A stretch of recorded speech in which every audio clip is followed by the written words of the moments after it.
I'm staring at the orange glow over the Topa Topa Mountains, the same ones that usually frame a postcard-perfect California sunset. Right now, they look like the gates of hell, and the air scrolling in through my open kitchen window carries the acrid campfire from hell perfume of burning chaparral. My gut's churning like a cement mixer full of bad burritos. This isn't just another brush fire, the kind that gets knocked down in an afternoon by a couple of helicopters. This one feels different, meaner, like it's got a personal vendetta against our particular slice of suburban paradise here in Oak Ridge Estates. Yeah, Deb, I see it, I mutter into my phone, the screen already smudged with sweat. Deb, my perpetually anxious sister, who lives 2 towns over, has been calling every 15 minutes. Channel 7 says it jumped the firebreak at Ojai. How far are you from the evacuation zone now? Still voluntary? I can hear the panic in her voice, thin and reedy over the line. They just upgraded it to mandatory for the north end of town, Mike. Are you guys okay? Should you leave? We're still a ways out, Deb. Don't worry. Cal Fire knows what they're doing. I try to sound reassuring, but the knot in my stomach tightens as a gust of wind sends a shower of ash like demonic snowflakes drifting across my newly washed truck in the driveway. The distant whoop-whoop of sirens, a mournful sound that usually means a fender bender on the main drag, starts to grow louder, closer. A flicker of hope, sharp and bright, cuts through the smoky haze in my brain. They're coming. Help is on the way. A big, beautiful, candy apple red Cal Fire engine, the kind you see on heroic posters, rumbles onto our street, its lights blazing, turning the familiar cul-de-sac into an emergency scene. Its air brakes hiss with a sound of pure, unadulterated competence. Relief washes over me, so potent it almost makes my knees buckle. These guys are pros. They've faced down infernos that would make Satan himself ask for a glass of water. Our little patch of manicured lawns and 2-car garages should be a piece of cake. Or so I thought. Then she appears. Brenda Kowalski. Our HOA president, though supreme overlord of all things beige and bureaucratic, would be a more fitting title. She emerges from her impeccably maintained ecru-colored house directly opposite mine. Mid-50s, I'd guess, though the years of frowning at improperly stowed garbage cans have etched themselves deeply into her face.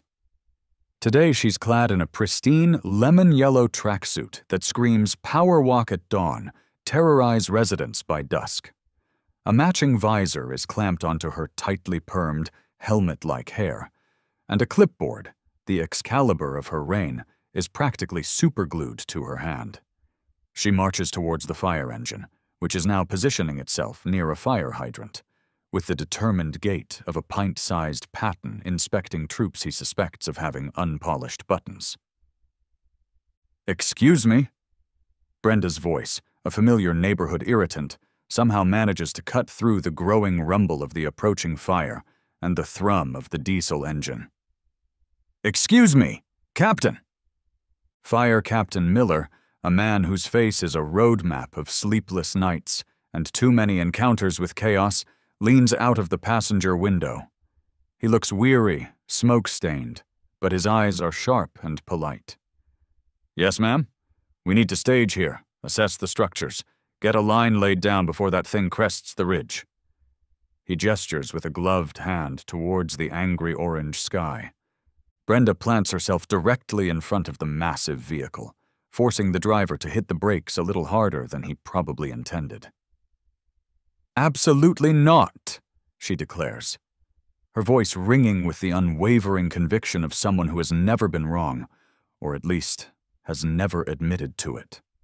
This vehicle is in direct violation of HOA Bylaw 17 subsection C, paragraph 4. No oversized commercial vehicles, including but not limited to construction equipment, emergency service apparatus, or mobile catering units, shall be parked on residential asphalt for periods exceeding 15 minutes without prior written approval from the Architectural Review Committee. You have been here, she consults a delicate gold wristwatch, for approximately 1 minute and 47 seconds. Your tires are also encroaching upon Mrs. Henderson's prize-winning fescue. That, Captain, is a separate and distinct infraction covered under Landscape Guideline 22, subsection A. I can't help myself. I start walking towards them, a horrible premonition dawning. Brenda, for crying out loud, there's a wildfire practically on our doorstep. They need to work. She swivels her head towards me, her eyes like 2 chips of glacial ice. Michael, your perennial disregard for community standards and your ongoing feud with the Petunia Placement Subcommittee are duly noted and will be addressed at the next monthly meeting. However, she turns back to the beleaguered fire captain. An emergency, however dramatic it may appear on the local news, does not negate the covenants, conditions, and restrictions that we, as a community, have all agreed to abide by. They can save the neighborhood by all means, but they must do so in an orderly and regulation-compliant fashion. Perhaps they could park down on Elm Street. It's zoned for mixed commercial use on Tuesdays. The firefighters in the back of the truck, young guys mostly, are staring at her with a mixture of disbelief and what I can only describe as pure, unadulterated bafflement. One of them slowly removes his helmet and scratches his head, as if trying to comprehend a particularly complex alien language. The orange glow in the sky intensifies, casting long, dancing shadows down the street. The air is getting hotter. This is not good. This is very, very not good.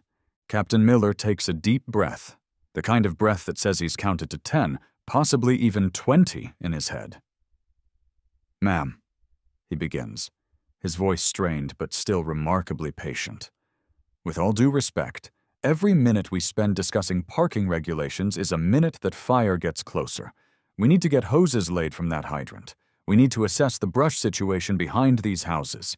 Some of that ornamental juniper is basically kindling. We might need to clear some of it to protect these structures. Brenda's eyes narrow to slits. Brush clearing, she echoes, as if he's suggested sacrificing a goat on her pristine driveway. Is there a Form 3B, application for landscape alteration, submitted and approved by the committee? I'll need to see the stamped original, of course, and I trust you have your environmental impact report. We have protected nesting grounds for the lesser California finch in this specific microzone. Any disturbance could result in significant fines from the State Fish and Wildlife Department, fines for which the HOA, and by extension its members, would not be liable, I assure you. I groan. I can actually feel my blood pressure rising. Lesser California finches? Brenda, the only thing nesting around here is your bad attitude. Those finches probably evacuated to Nevada an hour ago, which is what we should be doing if these guys can't work. Internally, I'm screaming. Lesser California finches? The entire damn state is a tinderbox, and she's worried about a bird that probably flew south for the winter, or north, or wherever the hell smart birds go when their trees are about to spontaneously combust. Just then, a welcome, yet somehow ominous sight. A black and white police cruiser, LAPD shield gleaming, pulls up behind the fire engine. Officer Ramirez, young, barely out of the academy by the looks of him, gets out of the driver's side. He looks like he'd rather be facing a bank robbery than this.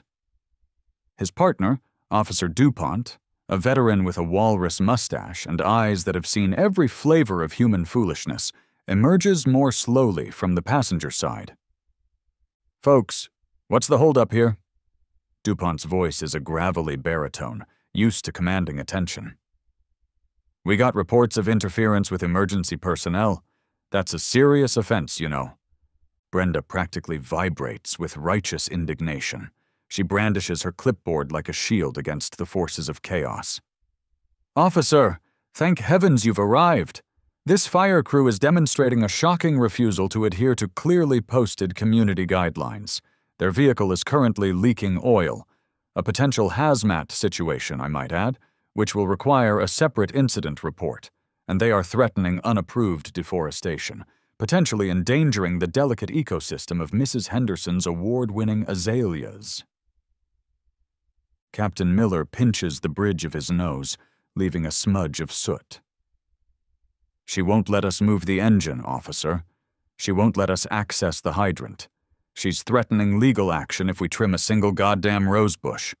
And the fire, he points again to the ridge, now clearly defined by a rolling wave of angry red flame, is maybe 10 minutes from cresting that ridge and starting to spot down into these canyons. My heart sinks. 10 minutes? In fire terms, that's like 10 seconds. She's going to get us all incinerated, I interject, my voice louder than I intend, over a bylaw about vehicle weight distribution and the emotional well-being of a finch. Officer Ramirez, looking thoroughly out of his depth, turns to Brenda.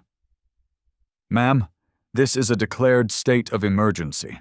Under Penal Code Section such and such, and Governor's Executive Order number whatever the hell, state law temporarily supersedes local ordinances and HOA regulations in these situations to preserve life and property. He sounds like he's reciting from a textbook, and about as convinced. Brenda puffs up like an adder. Young man, she says, her voice dripping with condescension, I have our esteemed HOA attorney, Mr. Mortimer Fiskin of Fiskin, Phipps, and Pringle on speed dial. Mr. Fiskin is very adept, I assure you, at identifying and prosecuting egregious overreach by municipal services. Are you, personally, prepared to be named in a multi-million-dollar lawsuit against the city for property damage, environmental vandalism, and the profound emotional distress caused by the flagrant and willful disregard of established community covenants? DuPont sighs, a sound that seems to carry the weight of 1,000 previous encounters with Karens. It's a sigh that says, "Here we go again." He glances at the fire, then at Brenda, then back at the fire. The firefighters are starting to look not just frustrated, but genuinely anxious. They're pulling out maps, talking in low, urgent tones, but their primary tool, the engine, is effectively disabled by a one-woman administrative blockade. This isn't just a comical display of bureaucratic absurdity anymore. It's becoming actively, terrifyingly dangerous. The smell of smoke is stronger now, carrying with it the distinct, unsettling aroma of burning plastic and something that smells suspiciously like overheated vinyl siding. That's not good. I'm watching this three-ring circus unfold, a tragicomedy in the making. Brenda is now citing maximum permissible decibel levels for diesel engines during daylight hours, cross-referencing it with a laminated chart she's produced from the depths of her clipboard. The wind, as if on cue from some malevolent fire god, shifts again, and this time a whole shower of embers, larger and angrier than before, drifts down our street. One lands on my arm, a tiny hot kiss from the inferno to come, raising a small blister. Another sizzles out on Brenda's pristine lemon tracksuit, leaving a small, black pockmark. She brushes at it, annoyed, but seemingly oblivious to its origin. The fire captain is on his radio, his voice tight with controlled urgency, likely requesting air support that's already stretched thin across a dozen other blazes in the county.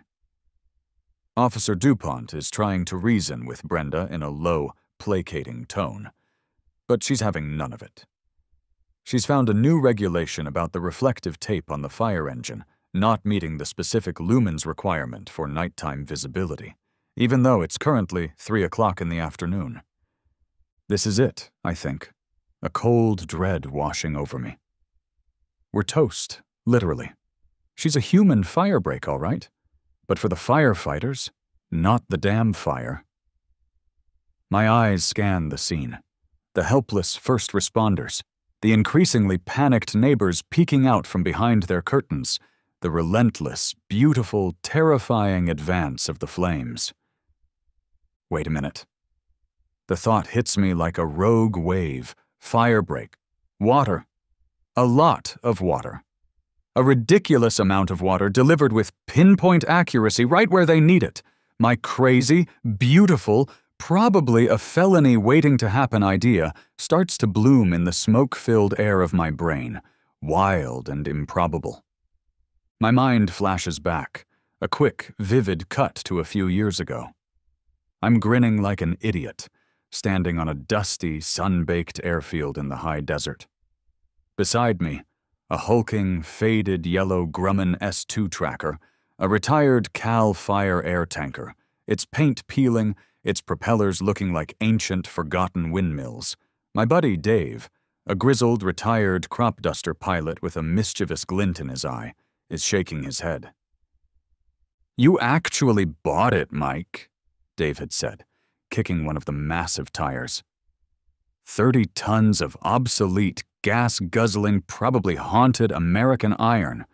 What in God's name are you gonna do with a 30-year-old firebomber? Start a very niche, very aggressive car wash? I'd clapped him on the shoulder. Think of it as aggressive gardening, Dave. Proactive irrigation.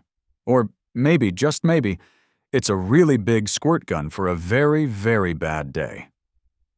I'd gotten my multi-engine rating years ago, just for the challenge. Then, through a series of convoluted connections and a surprisingly lax FAA official who was more interested in my collection of vintage model trains, I'd managed to get a special exemption for agricultural and emergency water deployment training using the S2.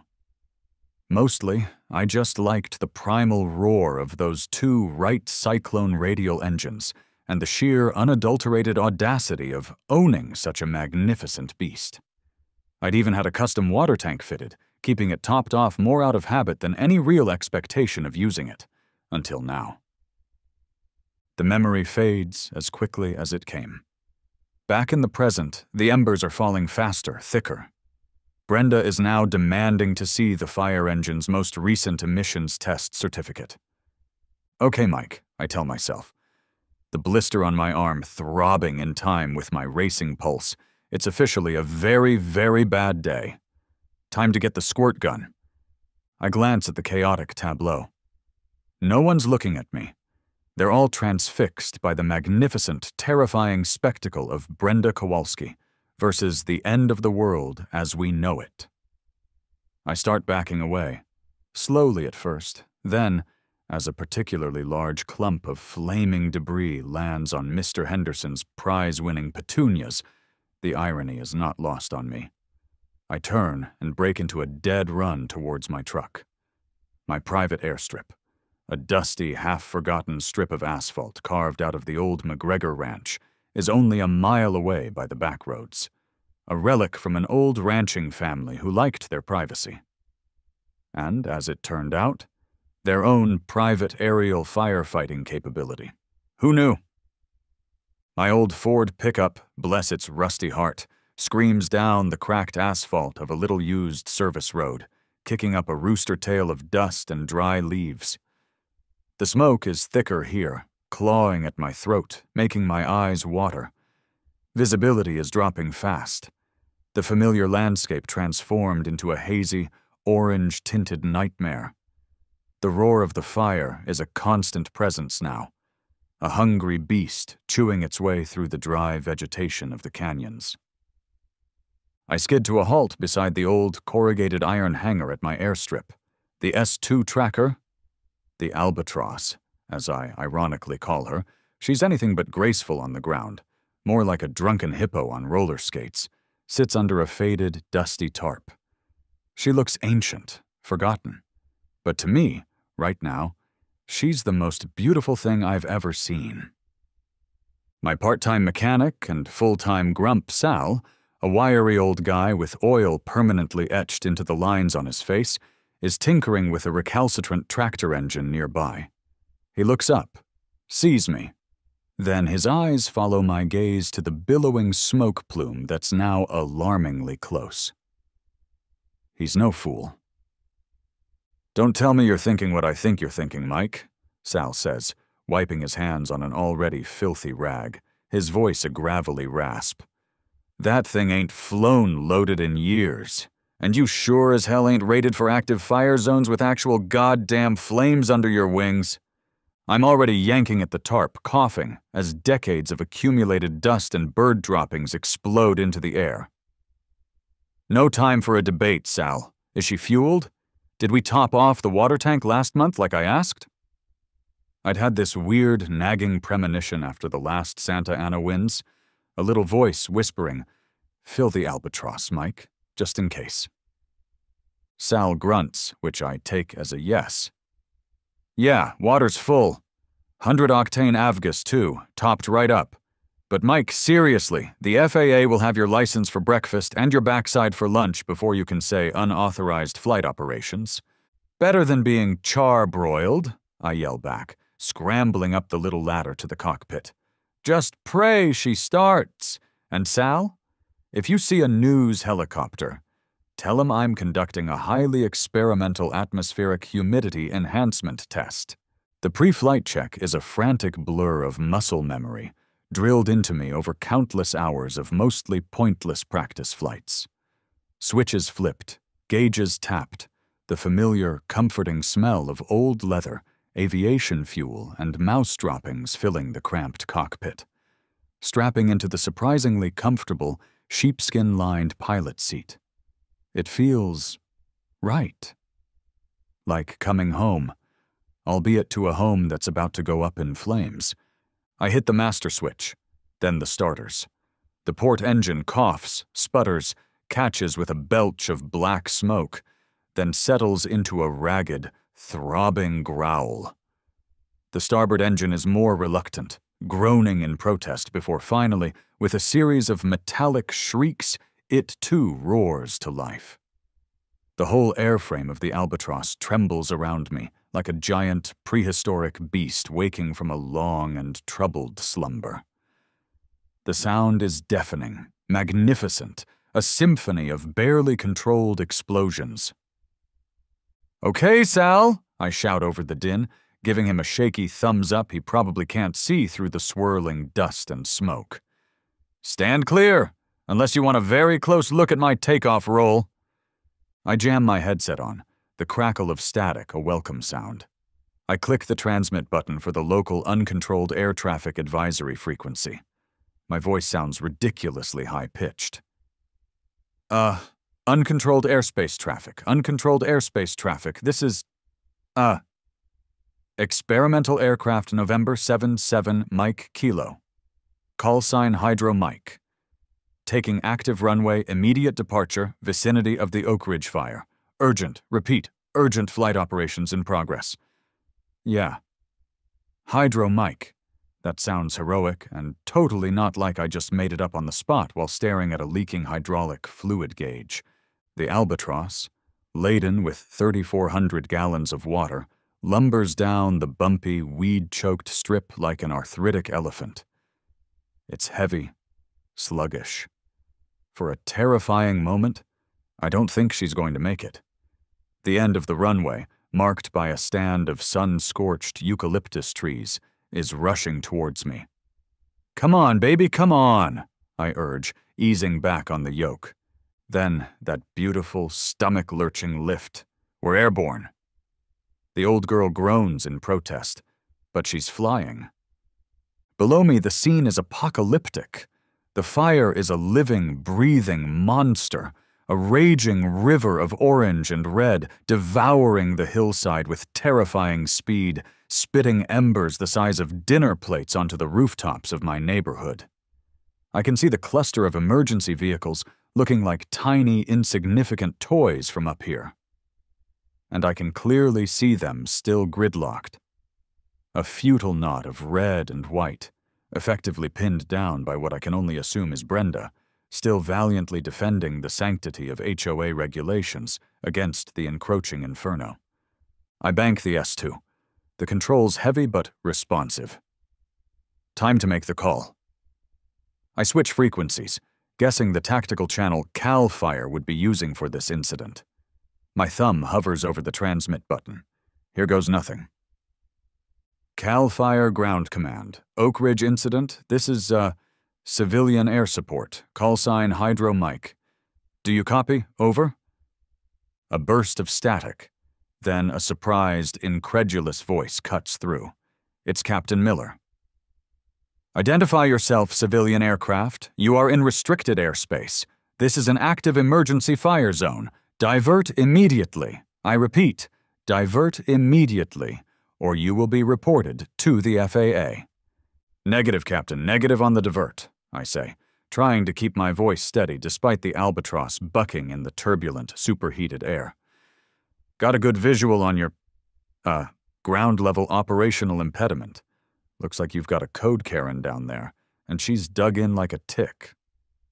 The good news is, I'm loaded with approximately 3,400 gallons of finest kind Oak Ridge well water. I can make a targeted drop in T-2 minutes that might just give you some breathing room to work. Your call, Captain. Otherwise, I'm just a guy with a really great, albeit terrifying, view of a neighborhood barbecue. A stunned silence follows, broken only by the crackle of the radio and the roar of my engines. Then, another voice, familiar, laced with disbelief and something that might be horrified amusement. It's Officer DuPont. Mike? Mike Johnson. Is that you, you magnificent, oxygen-deprived maniac? What in the Sam Hill do you think you're doing up there? Just a little proactive community service, DuPont, I shout back, a wild grin spreading across my face. The absurdity of it all is intoxicating. Tell Brenda to look up, and maybe invest in a good poncho. Prepare for a refreshing, and I do mean refreshing, sprinkle. Banking the old bird again, harder this time, feeling the strain in the airframe. I'm lining up the drop. The smoke is thick, stinging my eyes even behind my sunglasses, and the heat radiating from the fire below is intense, washing over the cockpit in palpable waves. The turbulence is trying to tear the wings off, or at least that's what it feels like. The albatross is bucking like a rodeo bull with a branding iron to its backside. My target? The open, scrubby space directly in front of the houses on my street. The area where the fire is making its most aggressive push, and, incidentally, uncomfortably close to Brenda Kowalski's immaculately manicured, and soon-to-be aggressively irrigated, front lawn. Poetic Justice has a wonderful sense of aim. I can almost hear Brenda's screeching from here, even over the roar of the right cyclones. Unapproved aerial maneuvers! This is a flagrant disregard for established noise abatement policies, and I'm quite certain that aircraft is dripping oil. Another hazmat! My hand tightens on the yoke, knuckles white. The drop controls, a big chunky lever and a bright red button labeled Water Release, are right where they should be, just like in the dog-eared manual Sal keeps in his greasy toolbox. My heart is a jackhammer against my ribs. This has to be perfect. Too soon I soak the already stressed-out firefighters and the cops. Too late, I miss the main body of the fire threatening the homes. It's a one-shot deal. 3,400 gallons isn't much against a blaze this size. But if I can hit that leading edge, slow it down, give Miller and his crew a chance. Okay, Albatross, you ugly, beautiful beast, I whisper to the shuddering dashboard, my voice hoarse. For the Finches, for the fescue, and for the love of all that is not HOA regulated, let's make it rain. My thumb hovers over the bright red button. The crosshairs in my rudimentary bomb sight, okay, it's actually a grease pencil mark on the windscreen, line up with the angriest, most threatening section of the fire line, just yards from the first houses. 3, 2, 1. I slam the button, hard. The effect is instantaneous and dramatic. The Albatross leaps upwards, suddenly lighter by nearly 14 tons. It feels like being shot out of a cannon. Below, a silver curtain of water unfurls from the belly of the plane, catching the hellish orange light of the flames, shimmering for a moment like a bizarre, liquid angel's wing before it plummets towards the earth. It's a beautiful, terrible, and utterly insane sight. A beat of silence, just the roar of my engines. Then, my radio explodes into a cacophony of voices. Captain Miller's voice, raw with astonishment. "Holy! Mother of... Direct hit! He got a direct hit on the flank. It's knocking it down. I don't believe it." Officer DuPont. And I swear he's laughing. Or maybe choking on his own disbelief. "Johnson, you glorious, certifiable bastard. You're either a civic hero or you're going to federal prison for the rest of your natural life. I honestly cannot decide which. But damn, son, damn!" And then a new voice, much fainter, almost drowned out by the static and what sounds suspiciously like sputtering, gurgling, and the shriek of pure, unadulterated outrage. "My hydrangeas, my award-winning azaleas, my person.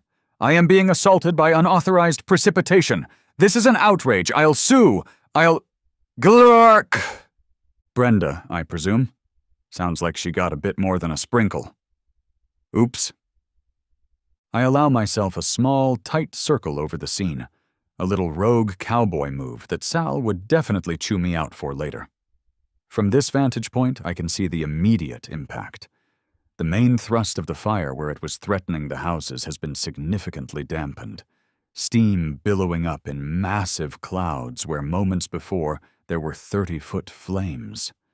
It hasn't put the whole fire out, not by a long shot, but it's bought them time. Precious, vital minutes. I can see the firefighters galvanized into action, finally swarming the area, laying hoses, attacking the now weakened flank. Then, with a sigh that's part relief, part, "Oh God, what have I just done?" I turn the albatross and head back towards my dusty little strip. The adrenaline is wearing off, replaced by a profound sense of impending doom from the FAA, the NTSB, and probably several other alphabet soup agencies I haven't even heard of. The landing is a bit bumpier than usual, my legs still buzzing from the excitement. As I taxi the albatross back towards her dusty spot near the hangar, I see them. Not one, not two, but 3 police cars, lights still flashing with that officious, "You're in trouble now" rhythm, parked right by my hangar entrance. Captain Miller's red fire command truck is there too, looking considerably less stressed than when I last saw it. And yes, standing beside Officer DuPont, looking like a drowned, furious sewer rat squeezed into a lemon-yellow tracksuit, is Brenda Kowalski. Her perm has collapsed into a series of damp, straggling ringlets. Her clipboard is a soggy, illegible mess. She is, to put it mildly, not happy.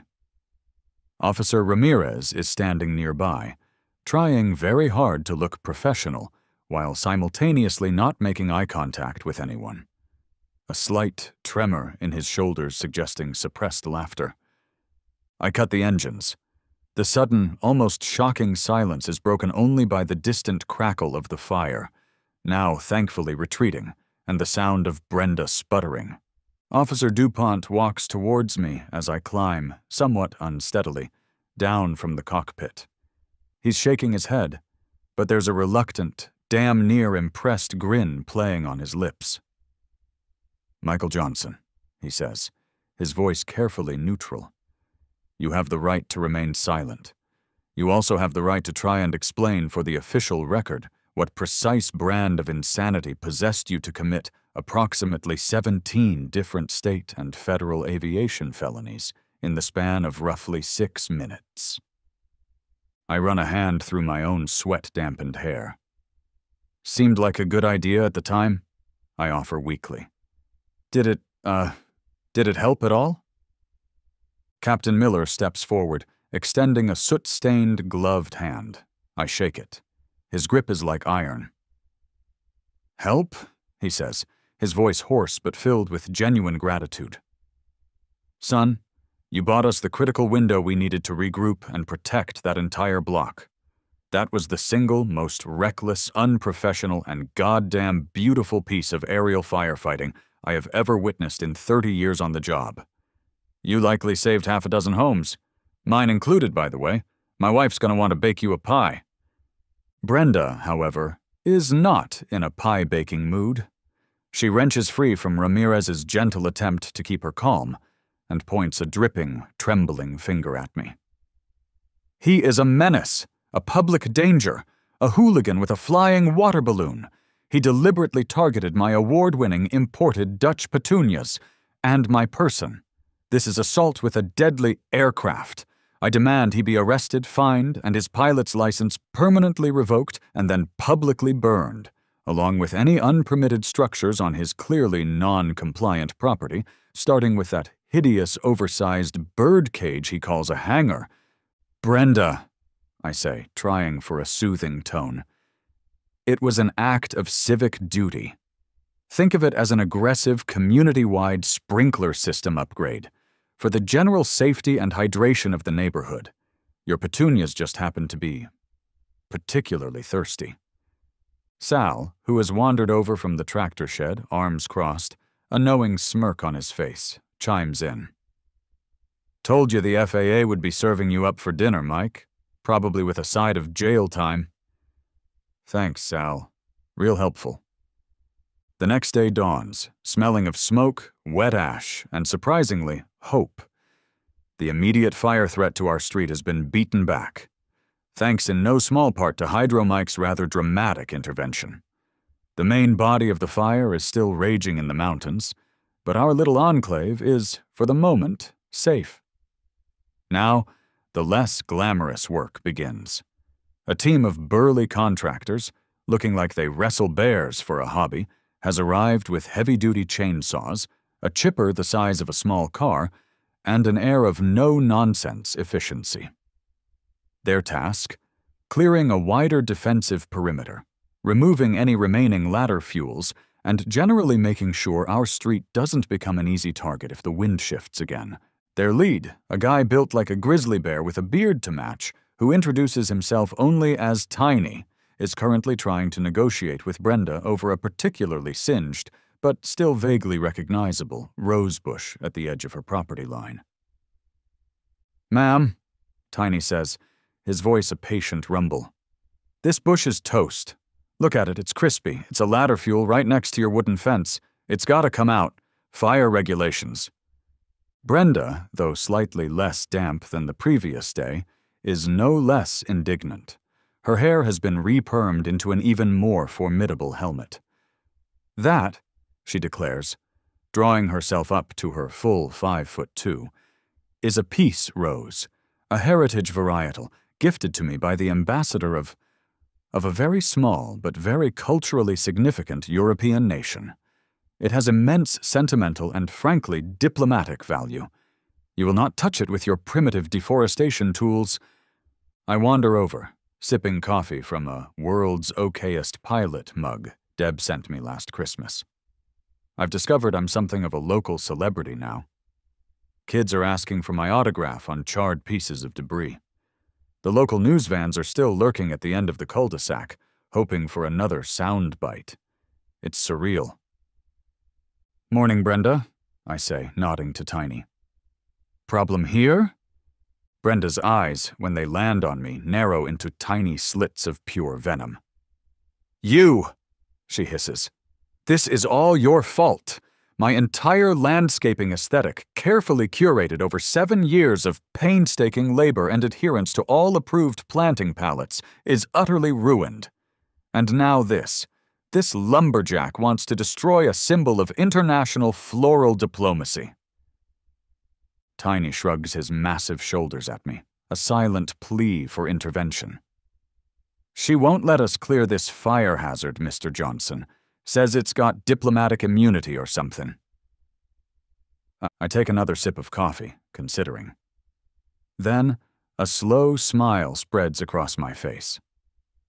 "Brenda," I say, my voice pleasant, almost friendly. "You know, the albatross is still down at my strip. And, as it happens, I've still got about 1,000 gallons of slightly muddy pond water in her tanks. Been thinking of giving her a good flush out. I could do another, much more targeted drop. For, stubborn hot spots, like that particularly flammable-looking rose bush. Or Say, an uncooperative former HOA president who seems to be obstructing essential safety measures.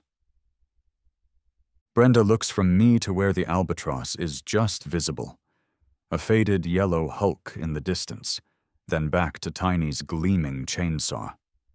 She gulps. A tiny, almost imperceptible tremor runs through her lemon-yellow tracksuit. "Perhaps," she says, her voice suddenly several octaves lower and considerably less confident. "Perhaps the rosebush has served its aesthetic and diplomatic purpose. Yes, carry on, lumberjack." Tiny grins at me, a flash of white teeth in his bushy beard. He revs his chainsaw with a triumphant roar. The contractors get to work, unimpeded. My legend, it seems, continues to grow. And apparently, it comes with unexpected leverage over stubborn garden-related standoffs. The FAA did, indeed, come calling. There were sternly worded letters delivered by certified mail, filled with alarming phrases like flagrant disregard for federal aviation regulations, unauthorized operation of an aircraft in a temporary flight restriction zone, and reckless endangerment of persons and property on the ground. For a while, it looked like Sal's prediction of me having my license served for breakfast was going to come true. But then, a funny thing happened. The media got hold of the full story, not just the rogue pilot angle, but the HOA Karen Block's firefighters prelude. Cell phone videos of Brenda's magnificent, water-soaked meltdown went viral.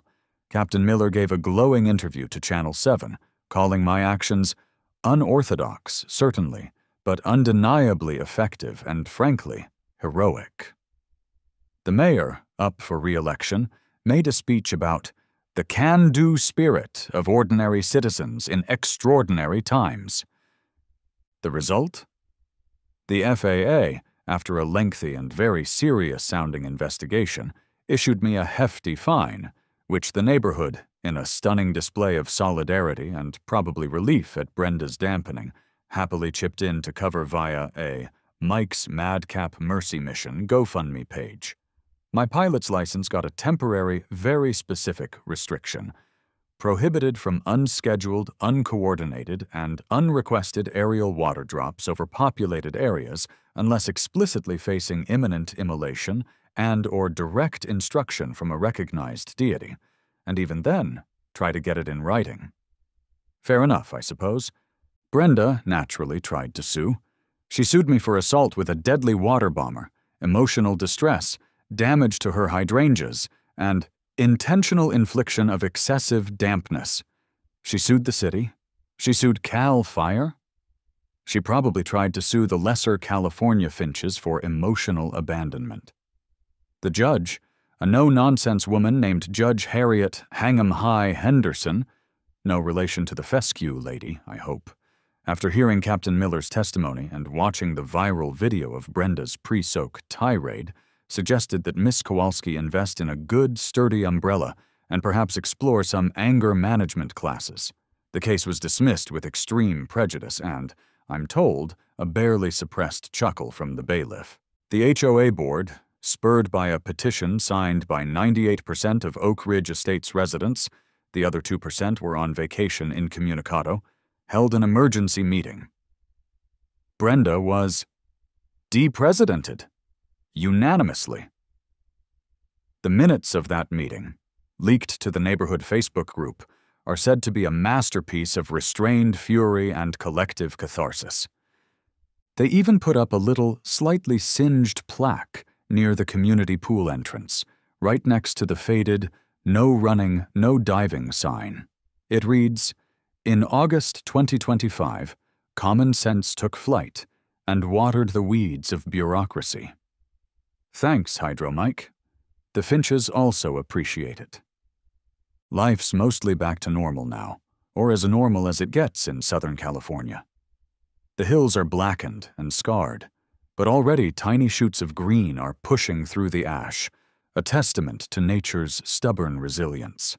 The lesser California finches, I'm reliably informed by Mrs. Henderson, who now views me as some sort of avian savior, have returned, possibly to complain about the temporary dampness in their nesting grounds during the Great Deluge.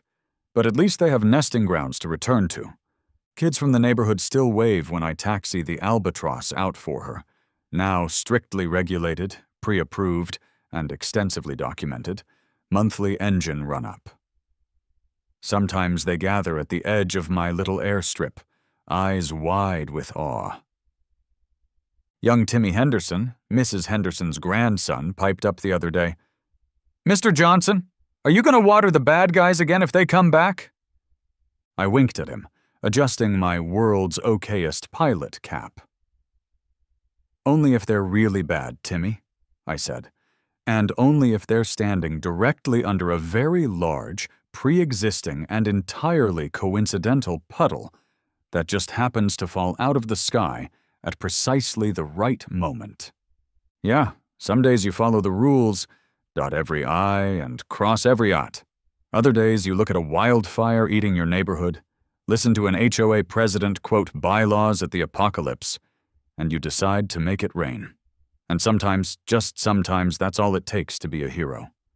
Or at least the guy who gave the neighborhood one hell of a story to tell. And a very, very clean, former HOA president. For about 6 glorious, dripping minutes.